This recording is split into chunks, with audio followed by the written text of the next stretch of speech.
The relationship between China and Zambia has evolved over the years. This long-standing relationship encompasses various aspects such as economy, politics, infrastructure development, and social ties. Zambia and the People's Republic of China established diplomatic ties in 1964, shortly after Zambia gained independence from British colonial rule.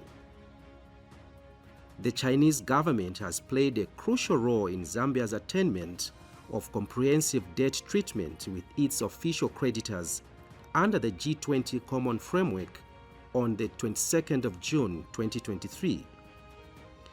This is a significant step towards restoring Zambia's long-term debt sustainability.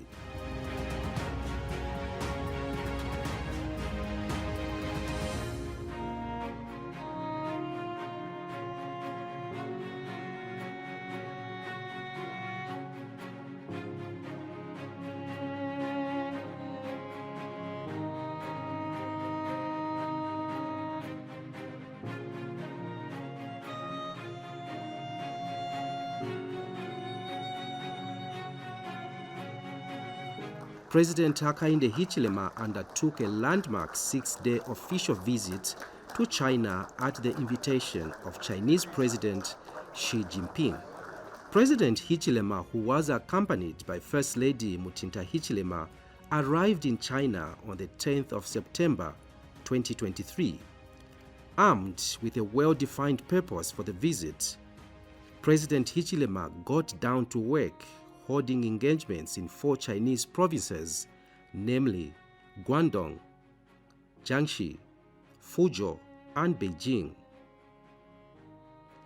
His first destination was the Chinese city of Shenzhen, which is China's technological hub. On 11 September 2023, President Hakainde Hichilema began his day with a visit to Lianhuaxia Park, which is the resting place of Deng Xiaoping, a Chinese politician who served as the paramount leader of the People's Republic of China from December 1978 to November 1989. Xiaoping is credited for modern civilization in China today. Here, the president laid wreaths on Deng Xiaoping's 6-foot statue erected in his honor. Now, please take 3 bows to the center. The first bow, the second bow, and the third bow. From the Lianhuaxia Park, the president proceeded to one of the world's largest single-container terminals, Yantian, in Shenzhen. Yantian handles more than 40,000 20-foot-long TEU containers a day.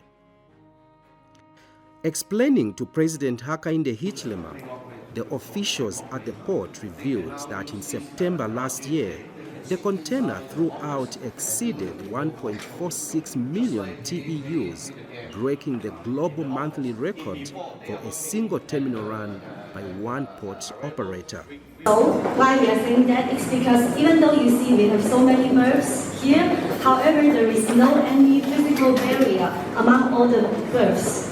And what's more, we are under one customs supervision, which means you can allot any single box inside our terminal according to the demand of the operation, so that to streamline the whole process and improve the efficiency. The president used his visit to the port to encourage port operators to consider partnering with Zambian ports such as the Mpulungu port in northern Zambia to enhance trade.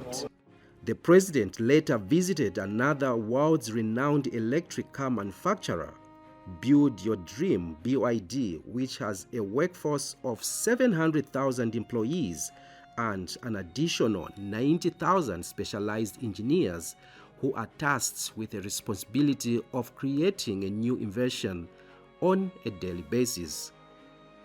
Here, the company's founder and chief executive officer, Wang Shanfu, informed the president that his company is still looking for opportunities in countries where resources, used in the electric car manufacturing industry can be found.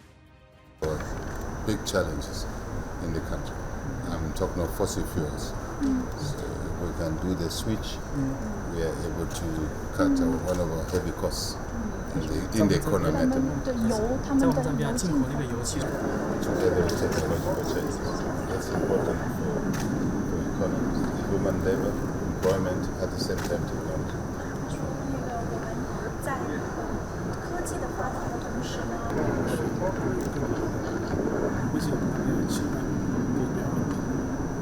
So because there's a lot of need for electric vehicles and for different types of electric vehicles, and that's why we are constantly developing newer models, newer brands to suit different consumers' needs, and at the same time, of course, we need newer employees, more and more employees to keep that up to, whether be it the technology or the quality, and we need people to.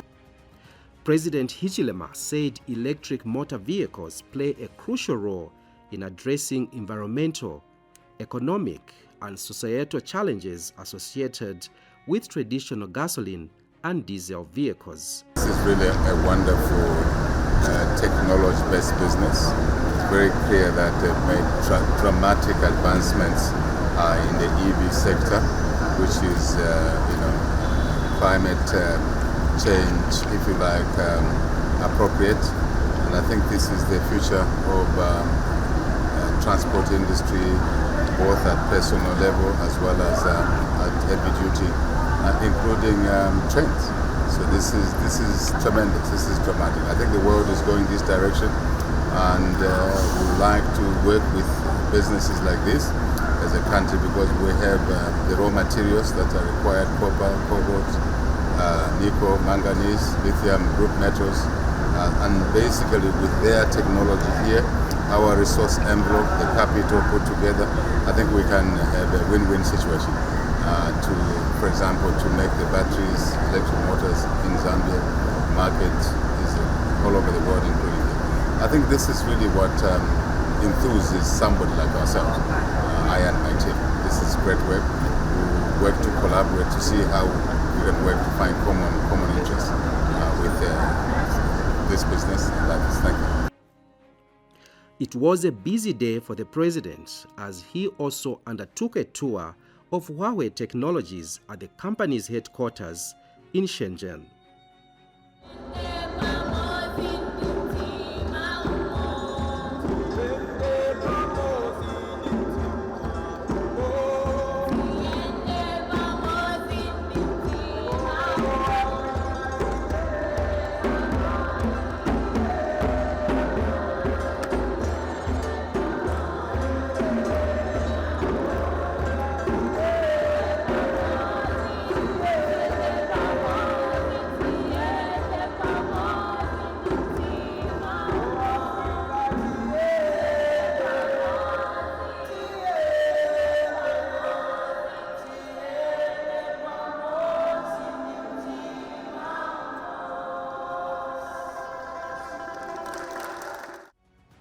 At Huawei, the president witnessed the signing of a Memorandum of Understanding MOU between the Zambian government and Huawei Technologies, which seeks to promote the country's digital transformation agenda. Zambia's Minister of Technology and Science, Felix Mutati, and Huawei's Vice President for Southern Africa region, Phil Lee, signed the agreement at Huawei's headquarters in Shenzhen, China.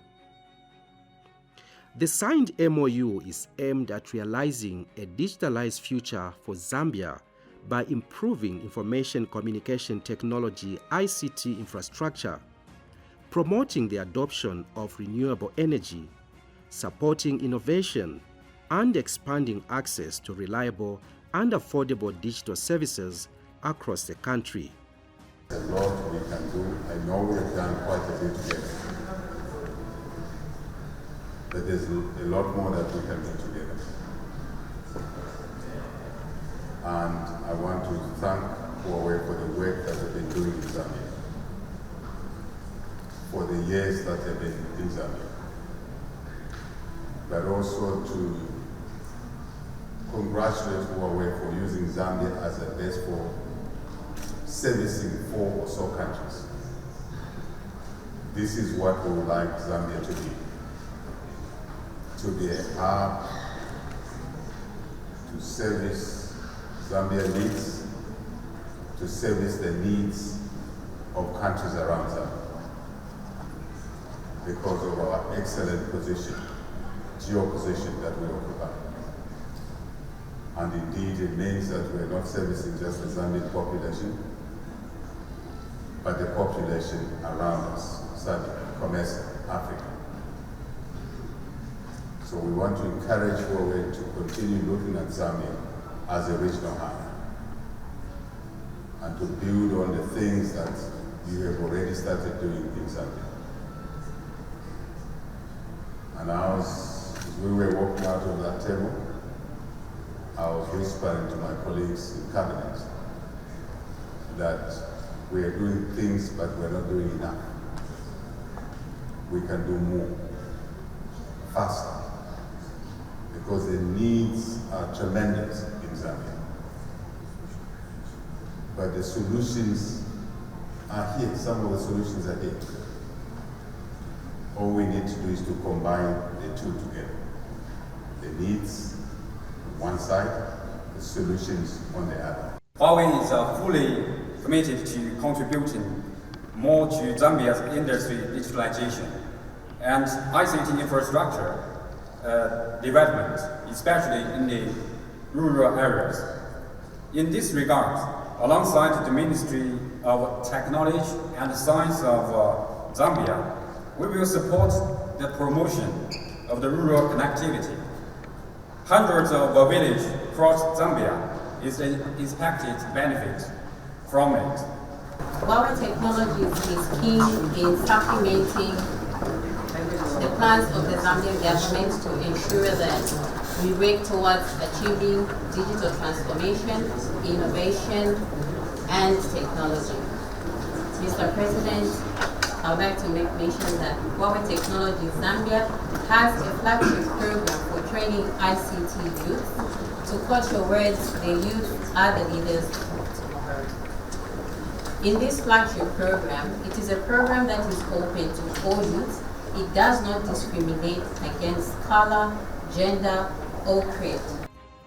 Later, the president held a closed-door meeting with Shenzhen Communist Party, led by the city secretary Meng Fan Li. Here, matters of mutual interest were discussed between the two parties, bordering on the welfare of the people in the two countries. On 12 September 2023, President Hichilema had engagements with renowned Chinese telecommunications companies at their headquarters. The companies included Tencent and Shongshu Telecommunications Equipment, popularly known as ZTE world over. At ZTE, President Hichilema witnessed the signing of an MOU between the company and the Zambian government for the establishment of a phone manufacturing factory in Zambia. The MOU was signed between the Zambian government, represented by Science and Technology Minister Felix Mutati, and ZTE's Vice President of Africa Division 2, Chris Ye. ZTE Chief Executive Officer Lizzie Shu disclosed that the favorable business environment in Zambia had motivated the company to consider setting up the factory. Given our discussion of setting up local smartphone factories, we're discussing with the Ministry of Technology and Science and local partners to explore the business model and possibilities of setting up local smartphone factories to manufacture affordable smartphones in Zambia. Very much with the Minister of Technology. There's no reason we should be sitting on, for example, the production of smartphones. This should have happened yesterday. Yesterday. So we're behind schedule. Honestly. The location of Zambia lends itself to greater opportunities. centrality, 8 neighbors plus 1, 9. Serving collection, commercial collection, aid collection, the stability in our country. Your Excellency, Chinese Ambassador, we need to sell this to China. The stability of our country around a fairly fragile, region. Our country remains. ZTE also expressed interest to collaborate with Zambia in the installation of a disaster mobile command system which can help in times of disasters. This system is said to work even when all communication systems break down during a disaster and can also be used to determine possible disasters in real time. When everything fails in terms of network and you need to deploy emergency, which you already have the system for, emergency rescue, and let it be fire, earthquakes, or so on, you need a high reliable connection, right, to be able to communicate with the people on the field. So this is what gives you that, basically. You have a commander center here that is portable, and then you have 4G, it's like a base station. Basically, you have everything. At Tencent Holdings Limited, a prominent Chinese multinational conglomerate with its interests in various technology and internet-related businesses, the company had expressed interest to partner with Zambia in the area of e-commerce. E-commerce involves buying and selling of goods and services over the internet through electronic means. After a successful 2 days in Shenzhen, the president, accompanied by the First Lady Hakainde Hichilema, left for Jiangxi province for more engagements.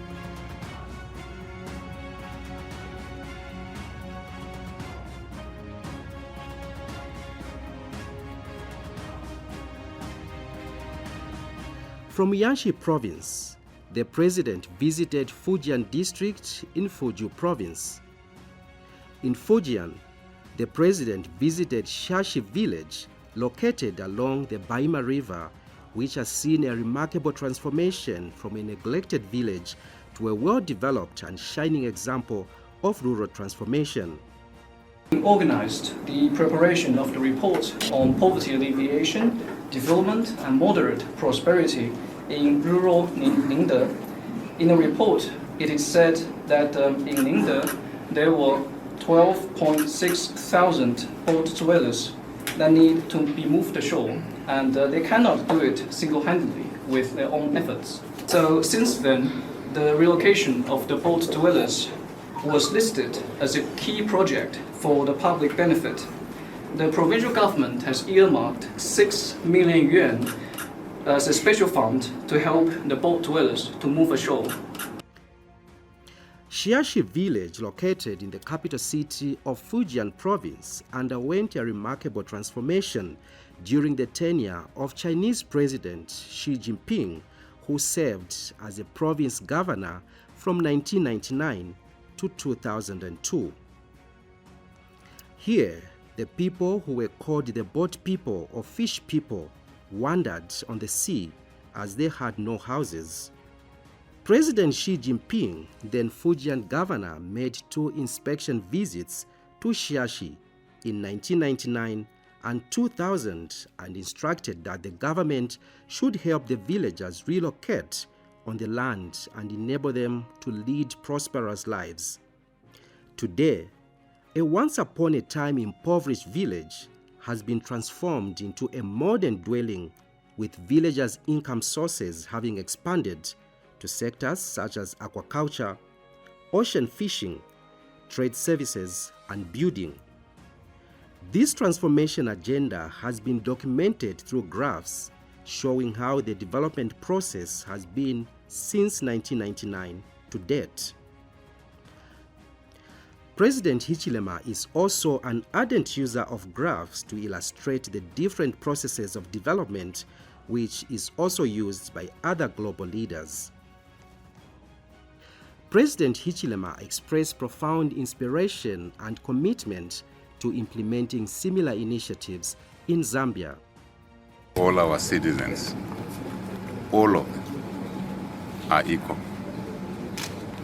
It does not matter their backgrounds. It does not matter who their mother, who their father is. It does not matter what language they speak, as long as they're citizens. As you've seen here, this group was defined as a minority group, a small group living on the ports. But good leadership, loving leadership,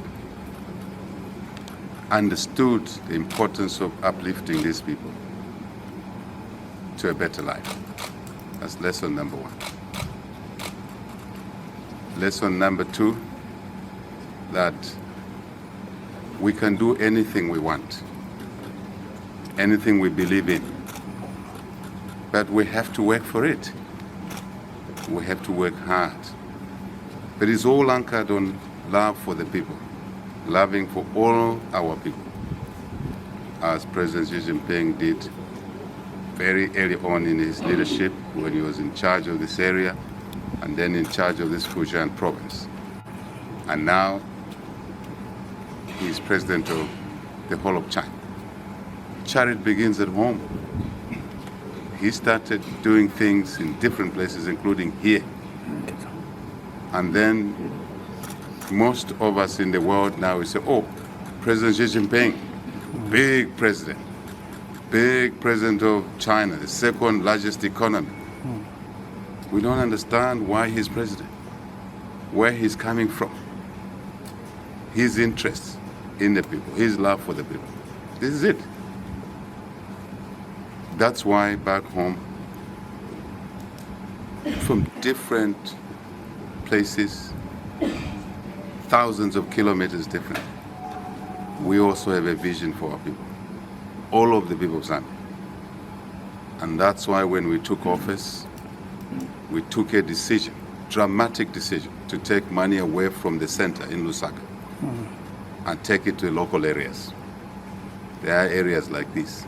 As I was listening to the story, my brain was running quickly and said, that area is like this, that area is like this, that district is like that. And I think the concept of redistributing resources are never enough. Never are resources enough. They're always scarce. The key is how we utilize them. To decide on how we utilize them is anchored on equitous treatment of the people, and also to understand that those that have a little bit more need to shed it off, some of it, for people like this. No different. Hence, the enhanced CDF back home from 1.6 million kwacha per constituency per year to 28.3 million kwacha per constituency per year. It's meant to address situations like this. And I can tell you that we will increase it next year in this coming budget. But what else? Education. You listened. Now you have graduates from this area. What do I say? What do we say about education back home? That is the best investment, best equalizer, best inheritance. There is a story. Now kids from here are able to be in the digital space, digital world, and they can be anything.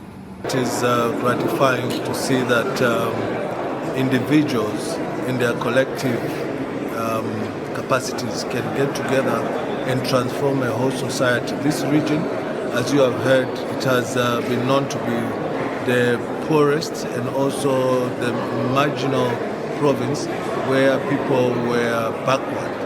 And the President of the Republic of China now, Xi Jinping, who was governor of this district not more than 25 years ago, embarked on a dream to transform the lives of the people here who were known as boat people or river people, to move them into habitable shelter, to commercial fishing, to get them away from the poverty-related activities to the wealth-making activities, and now from that, what one would probably call backward and primitive way of living, into the state-of-the-art kind of living that we're experiencing today here in China. And so going by the president's vision, our own president, under the expanded Constituent Development Fund, which has been expanded by size and by extent, we are hopeful that despite running a very small economy, we can make giant steps to transform the rural areas. And that's the reason why, in his wisdom, President Hakainde Hichilema decided that he was going to reprofile the ministry that I'm privileged to run from simply Ministry of Local Government and Housing to the Ministry of Local Government and Rural Development, which encompasses the development agenda for both the rural and the urban, but paying more focus, more attention on the rural areas. We have seen here what wonders can be done from wind energy, from solar energy, something that we have insisted that we must replicate under the Constituent Development Fund. As you know, the President has made a decree or an order, an executive order, that he does not want to see by the end of next year any social growth point, meaning where people live around the school, around the court, around the clinic, with pit latrines. He has insisted that he would like to make sure that our people live in sanitary conditions, having running water propelled by borehole pump that is run by solar energy, and reticulated all the way into the homestead of our people. We have also learned here how the boat people transformed to living in flats, high-rise flats. It is a trajectory of the president that by a certain year we should try and move away as much as possible from grass thatch to actual habitation that is roofed. The Zambian delegation was deeply moved by the deliberate policies and relentless efforts employed by President Xi Jinping to elevate Shashi village from its impoverished state. The president later visited a prominent Chinese company specializing in the development and manufacturing of lithium-ion batteries for electric vehicles, EVs, and energy storage systems headquartered in Ningde, Fujian province. CATL is the world's largest battery manufacturers for EVs. President Hakainde Hichilema, during his visit to CATL, extended an invitation to company founder and chairman Robin Zeng to consider partnering with Zambia in the electronic vehicle battery value chain. The head of state informed Mr. Zeng that Zambia, being centrally located in the region, could be used as a hub for battery distribution to the outside world. So where do you get your raw materials for the plants? Currently, the raw material getting from Africa, from Australia, for lithium. And now the nickel, Indonesia, cobalt from Congo. You know that Zambia has copper, cobalt, nickel, manganese, lithium based. Lithium. Okay. I did a little bit study. Lithium. Okay, I didn't hear about lithium. Okay. Just recently. Recently. Basically, we just had copper, cobalt, nickel. Cobalt. Now lithium. CATL is known for producing a wide range of battery products, including battery cells, battery packs, and battery management systems. Their batteries are used by various automakers globally to power electric cars and have played a significant role in the growth of the electric vehicle industry. President Hichilema wound up his visit to Fuju with a tour of the 3 lanes and 7 alleys. Located in the central axis of Fuju city, there stretches the historical and cultural block of Sanfangxiang, translated in English, 3 lanes and 7 alleys, which represents the best of Fuju culture. With its unique layout, exquisite architectural details, profound historical accumulation, and close ties with Taiwan, the block is known as a living fossil of the neighborhood system. The block of 3 lanes and 7 alleys has been shortlisted as one of China's candidate sites to be inscribed on the World's Cultural Heritage List. This marked the end of President Hichilema'S visit to Fuju, as he later headed to Beijing for official talks with President Xi Jinping, furnished with vast experience and knowledge to share and implement back home.